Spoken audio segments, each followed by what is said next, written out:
అదే 12 లక్షల income tax రిపేట్ ఇచ్చి అక్కడ ఢిల్లీలో 40 లక్షల మంది ఎంప్లాయీస్ లాభం జరుగుతుంది. ఢిల్లీలో కేజ్రీవాల్ కన్నా కూడా అత్యధికంగా ఉచిత పథకాలు ఇచ్చి అధికారులకు వచ్చారు. ఇప్పుడు బీహార్ సంబంధించి వస్తే జిఎస్టీ ప్రభావం అందరి మీద పడుతుంది కాబట్టి జిఎస్టీ స్లాబులు ఎప్పటి నుంచో 8 సంవత్సరాలు తక్కువ చేయాలని చెప్పి కాంగ్రెస్ పార్టీ కోరుతా ఉన్నా. ఎలక్షన్ సందర్భంగా జిఎస్టీ తక్కువ చేసిరు. అదే కాకుండా ఆ సింధూర్ ఆపరేషన్ జరుగుతూ ఉంటే ప్రధానమంత్రిగా విదేశాలు డైరెక్ట్ వచ్చి బీహార్లో స్టేట్మెంట్ ఇచ్చారు. కాబట్టి బీహార్లో మత విద్వేషాలు రెచ్చగొట్టే ప్రసంగాలు కావచ్చు, సింధూర్ ఆపరేషన్ ఉపయోగించుకునే కావచ్చు, ప్రభుత్వ పరంగా ఆ మకానా బోర్డు సంబంధించి బోర్డును ఏర్పాటు చేసి కావచ్చు, పాట్నా ఎయిర్పోర్ట్ విస్తరణ కావచ్చు, భారీ ఇరిగేషన్ ప్రాజెక్టులు కావచ్చు, 59,000 కోట్ల రూపాయల ప్రత్యేక నిధి కావచ్చు, నితీష్ కుమార్ గారిని ముఖ్యమంత్రి అభ్యర్థిగా అనౌన్స్ చేయకుండా కావచ్చు, చిరాగ్ పాస్వాన్ గారు పశుపతి పాస్వాన్ మధ్య అయినా సర్వేలన్నీ ఎన్డీఏకే చెప్తున్నాయి కదా. అయినప్పటికీ కూడా ఇక్కడ మీరు దయచేసి జూబ్లీస్ వేరు, బీహార్ వేరు. దయచేసి బీహార్ లో జన్ స్వరాజ్ పార్టీ ఎవరికి నష్టం చేస్తుంది, మీకే నష్టం చెప్తుంది. మీకే మేడం అది ఎటు మేడం మహాగఠబంధన్కే ప్రశాంత్ కిషోర్ స్పాయిలర్ అవుతున్నాడు అనేది విశ్లేషకులు చెప్తున్నటువంటి మాట. మేడం మొదటి నుంచి మేము చెప్తూనే ఉన్నాం, ప్రశాంత్ కిషోర్ ని దేశవ్యాప్తంగా నరేంద్ర మోడీ గారు 2014లో వాడుకొని అధికారులకు వచ్చిండు. తర్వాత వారు చాలా పార్టీలకు కన్సల్టెంట్ గా పనిచేసారు. తర్వాత వారు ఇప్పుడు భారతీయ జనతా పార్టీ పక్షాన మరి ఇప్పుడు ఓటు చేసి వారు పోటీ చేయకుండా వారు పోటీ చేసి కాంగ్రెస్ పార్టీకి ప్రతిపక్షాలు నష్టం చేసే ప్రయత్నం కూడా చేయొచ్చు. రేపు మొత్తం అంతిమంగా పూర్తిస్థాయి రిజల్ట్ చూస్తే తప్ప వాస్తవ విషయాలు బయట. అదే కాకుండా పోయినసారి 12,500 ఓట్లతో మాత్రమే కాంగ్రెస్ కూటమి అక్కడ బీహార్లో ఓడిపోయిన పరిస్థితి మనం చూసినాం. ఈసారి 63 లక్షల ఓట్లు తొలగించారు. మరి ఆ తొలగించిన ఓటు ఎవరికి లాభం అయితే ఎవరికి నష్టం అయితే?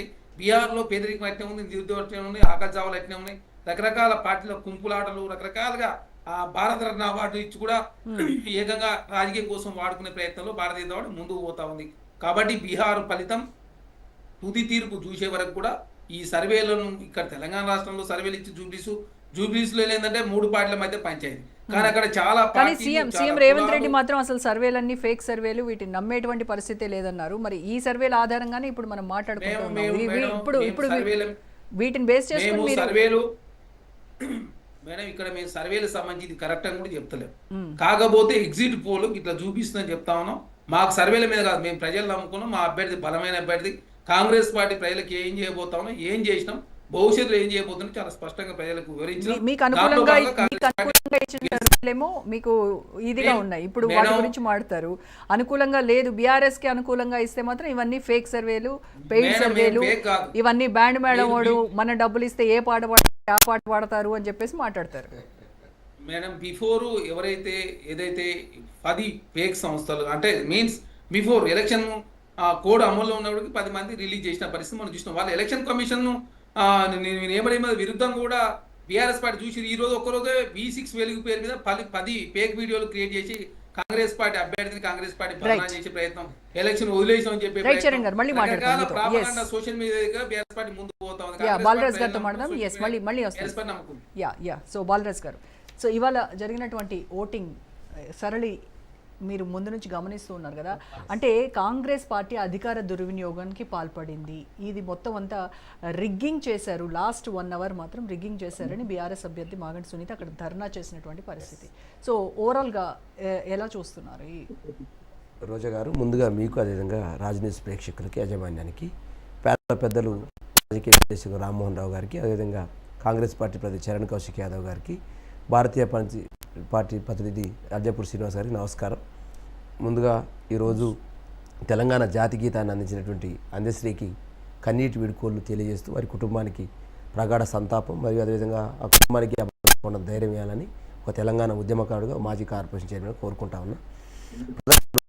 ఒక సుమారు 40-45 రోజుల నుంచి బీఆర్ఎస్ పార్టీగా మా పార్టీ వర్కింగ్ ప్రెసిడెంట్ అదేవిధంగా తెలంగాణ తొలి ముఖ్యమంత్రి కేసీఆర్ గారి ఆధ్వర్యంలో ఒకవైపు హరీశ్రావు గారు కావచ్చు, కార్పొరేషన్ మాజీ చైర్మన్ కావచ్చు, మా మాజీ ఎమ్మెల్యేలు కాదు, అందరూ కూడా సీరియస్గా ఒక భర్త కోల్పోయినటువంటి కుటుంబం మాగంటి సునీత గారు, వారికి పెద్ద దిక్కుగా ఉండాలని పార్టీ టికెట్ కేటాయించింది. ఆ క్రమంలో సుమారు 60 లక్షల మంది సభ్యత్వం ఉన్నటువంటి మా పార్టీ ప్రతిపక్ష పార్టీ డెఫినెట్గా మేము మా సిట్టింగ్ సీట్ కాబట్టి దీన్ని డెఫినెట్గా దీన్ని వేసుకోవాలి. ప్లస్ 2 సంవత్సరాల కాలంలో కాంగ్రెస్ పార్టీ ప్రజలకు ఏ హామీలు ఇచ్చింది, హామీల అమలులో విఫలమైన సందర్భాలన్నీ కూడా గుర్తు చేసినాం. ఇలా ఏదైతే సుమారు 8-9 వరకు ఏదైతే సర్వేస్ వచ్చినాయో ఎక్కడ కూడా బీఆర్ఎస్ పార్టీ వెనకబడ్డది లేదు. సుమారు 15 నుంచి 20 మధ్యన బీఆర్ఎస్ పార్టీ గెలుస్తుందని చెప్పినాయి. 9వ తారీఖు నుంచి ఎక్కడైతే జరిగిందో వీళ్ళు ఒకటే అనుకున్నారు మేడం, సామధాన భేద దండోపాయం అంటారు కదా. ప్రజల దగ్గరికి వెళ్ళాడు రేవంత్ రెడ్డి గారు, అక్కడ ఓట్లు రాలేవు. అదేవిధంగా డివిజన్లకు వెళ్ళారు, రోడ్ షోలు నిర్వహించారు, స్పీచ్లు ఇచ్చారు, కేసీఆర్ కుటుంబాన్ని తిట్టారు, కాళేశ్వరం అవినీతి అన్నారు, భారతీయ జనతా పార్టీ బీఆర్ఎస్ ఒకటి అన్నారు, ఇక్కడ కారుకు ఓటేస్తే అక్కడ పోయి కమలమైందని చెప్పినారు. రకరకాల మాటలు, రకరకాల అబద్ధాలు, రకరకాల విష ప్రచారాలు చేశారు.